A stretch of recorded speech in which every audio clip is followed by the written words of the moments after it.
बताओ, मैं आपसे पूछना चाहता हूँ, मुंह के अंदर एक जरा सी हड्डी आ जाए इंसान बेचैन हो जाता है, खिलाल करता है, हड्डी निकालने की कोशिश करता है, डॉक्टर के पास जाता है, मगर मुंह के अंदर 32 हड्डियां मौजूद हैं और ये 32 हड्डी लगाने वाला परवरदिगार है। वो कहता है क्या बकवास करता है इंसान कि मैं कमाता हूँ, मैं खिलाता हूँ। वो कहता है तू खिलाता है, ये बता तू जब अपनी माँ के पेट में था तो तुझे 9 महीने किसने खिलाया? तेरी माँ का खाना अलग था, तेरी माँ का खाना अलग था और तेरा अलग था। ये बता तुझे किसने खिलाया? बता इंसान, तुझे कौन था?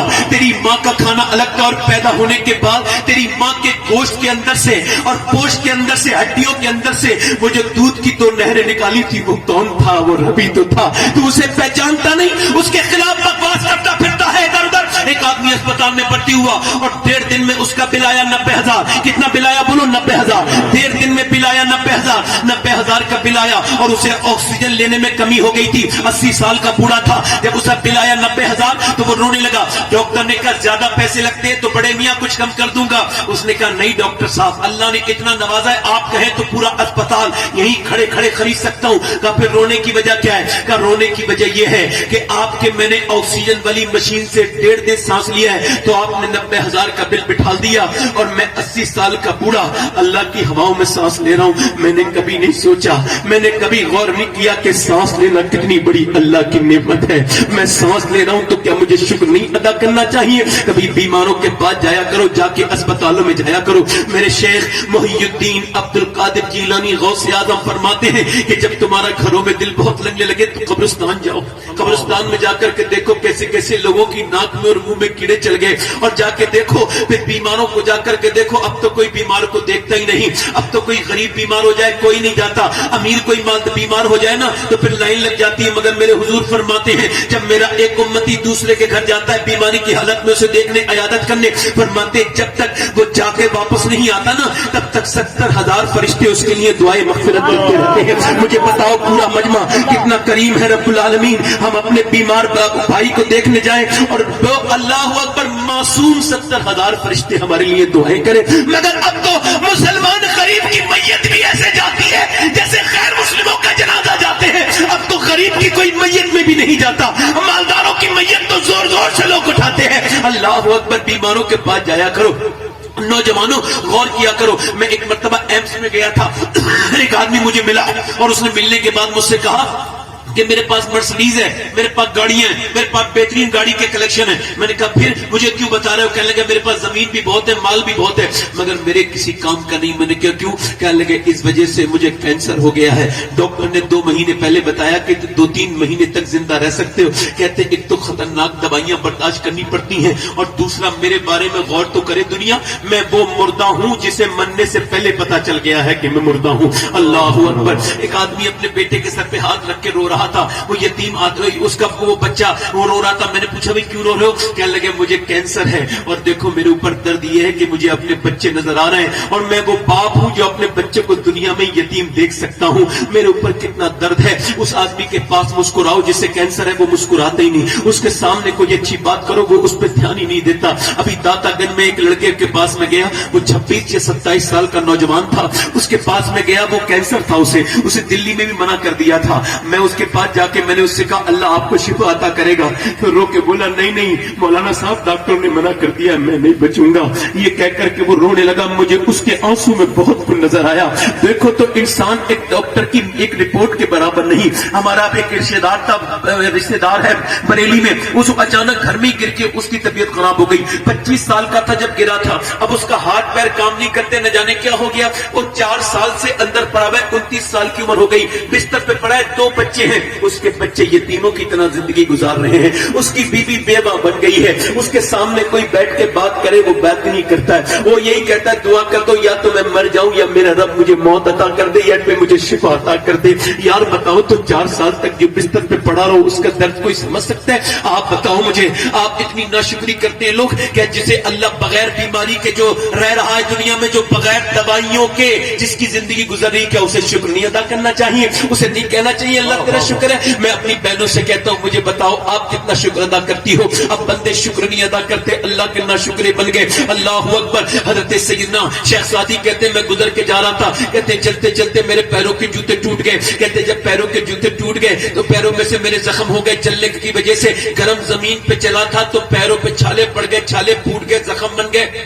میں نے دعا کی اے پیدا کرنے والے اتنا تو دے دے کہ میں جوتے خرید لوں. کہتے ہیں آگے جب میں گیا نا تو میں نے دیکھا اگلے موڑ پہ ایک آدمی ہے, اس کے دونوں پاؤں نہیں تھے. میں سجدے میں گر کے بولا مولا مجھے معاف کر دے, میرے پاس دونوں پاؤں تو ہیں, اس کے دونوں پاؤں ہی نہیں ہیں. واصف علی واصف فرماتے ہیں جہاں ناشکری ہوتی ہے وہیں کسی نہ کسی جگہ پہ شکر بھی چھپا ہوتا ہے. اگر آپ چٹنی سے روٹی کھا رہے ہیں تو یہ مت کہیے چٹنی سے روٹی کھا رہے ہیں, اس کے اندر شکر دیکھیے. یہ کہیے یا اللہ تیرا شکر ہے کتنوں کو روٹی ملی نہیں ہوگی, تو نے مجھے روٹی تو عطا کر دی.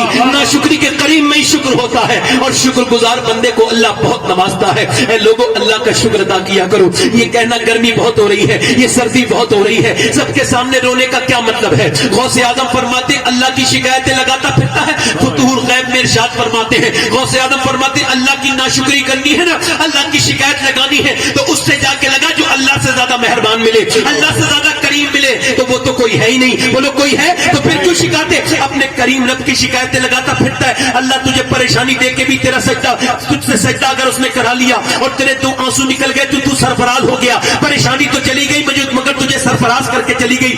یاد رکھ میرے بھائی, یہ کہنا گرمی بہت ہو رہی ہے, یہ کہنا سردی بہت ہو رہی ہے, یہ کہنا کہ بارش بہت ہو رہی ہے, یہ ساری ناشکری کے الفاظ ہیں. ایک مرتبہ مدینے میں ہوا بہت تیز چل رہی تھی. ایک صحابی نے کہا ہوا بہت تیز چل رہی ہے. میرے آقا نے فرمایا خاموش, یہ ہوا چلتی نہیں ہے, اسے میرا پروردگار چلاتا ہے, اسے میرا رب چلا رہا ہے. آج کے بعد آپ نے ناشکری نہیں کرنی ہے. بیماروں کو دیکھو, اگر آپ کو اللہ نے اولاد دی ہے تو شکر ادا کرو, کیونکہ کچھ لوگ ایسے بھی دنیا میں جن کی اولاد نہیں ہے. اور اگر آپ صاحب اولاد ہیں تو شکر ادا کرے, اور اس کے بعد دوسرا شکریہ ادا کرے آپ کی اولاد اگر آپائج نہیں ہے, کیونکہ جن کی اولادیں آپائج ہوتی ہے وہ جیتے جی آپائج جو والی زندگی گزارتے ہیں. اے لوگوں اپنے رب کا شکر گزار بنو, ناشکری مت کرو. اور میں آپ کو بتاتا ہوں اگر حالت بدلنی ہے نا تو شکر شروع کرو. جس دن آپ شکر شروع کرو گے آدھی پریشانی تو اسی دن دور ہو جائے گی. جس دن آپ شکر شروع کرو گے, شکر شروع کرو, اللہ کا شکر شروع کرو. حضرت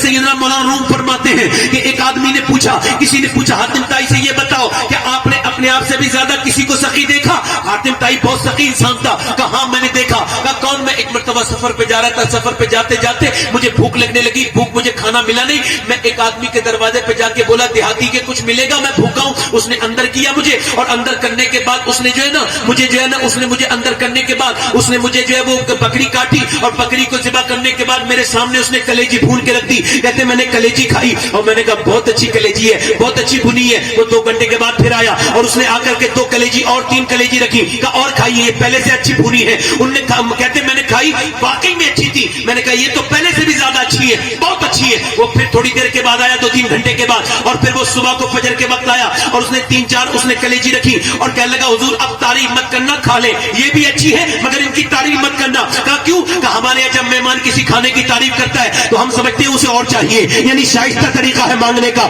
اب مہمان آپ میری تعریف کر رہے ہیں, لہذا میری بکریاں جتنی تھی میں نے سب ذبح کر دی, اب میرے پاس کوئی بکری بچی نہیں ہے, لہذا میں آپ کو کھلا نہیں سکوں گا. اگر آپ تعریف کریں گے تو میں شرمندہ ہو جاؤں گا, شرمندہ ہو جاؤں گا. اور مولانا روم کہتے ہیں بغیر مثال کے سمجھ سن کہ جب انسان کے کھانے کی تعریف کرے گا تو اس کا بھی دل چاہے گا کہ تجھے وہ اور کھلائے, تجھے وہ اور کھلائے. مگر ایک دن وہ کہے گا اب میرے پاس نہیں ہے, اب اپنا کام دیکھو, اپنا راستہ دیکھو.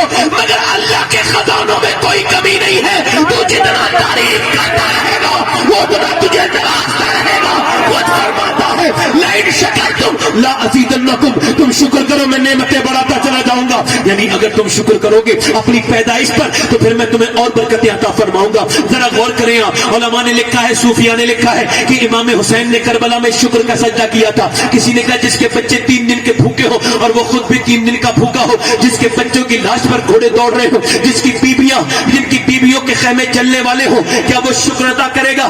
آپ کس بات کا شکر ادا کرتے ہیں؟ تو کربلا سے آواز آ رہی, میں نے اس بات کا شکر ادا کیا تھا, اے اللہ دنیا میں کتنے خاندان ہیں मगर तूने हुसैन को कबूल फरमाया, तेरा शुक्र है। ऐ रब्बुल आलमीन, मैं इस बात का शुक्र अदा करता हूँ कि दुनिया में कितने साहिब औलाद हैं, मगर तूने मेरे बच्चों को अपनी बारगाह में शहादत का रुतबा अता किया, तेरा शुक्र है। ऐ अल्लाह, तूने मुझे फातिमा जैसी माँ अता की, इस पर तेरा शुक्र है। तूने अली जैसा बाप अता किया, इस पर तेरा शुक्र है। तूने मुझे तूने अपने हबीब को मेरा नाना बनाया, मुझे उनका नवासा बना के पैदा किया, तेरा शुक्र है रब्बुल आलमीन। हुसैन करबला के मैदान में अगर भूखे प्यासे शुक्र अदा कर सकते तो हम नहीं अदा कर सकते। बोलो, तबती हुई जमीन पे जहाँ सब्र मुश्किल है वह हुसैन शुक्र कर रहे हैं, तो फिर अल्लाह की जानब से हाथ में गैब से आवाज आ रही, हुसैन तूने इस हाल में जो शुक्र अदा किया है, अल्लाह की रहमत इतनी जोश में आई है, इतनी खुश हुई है कि ये यजीदी चाहते हैं कि तेरे खानदान को मिटा दिया जाए। तो सुन,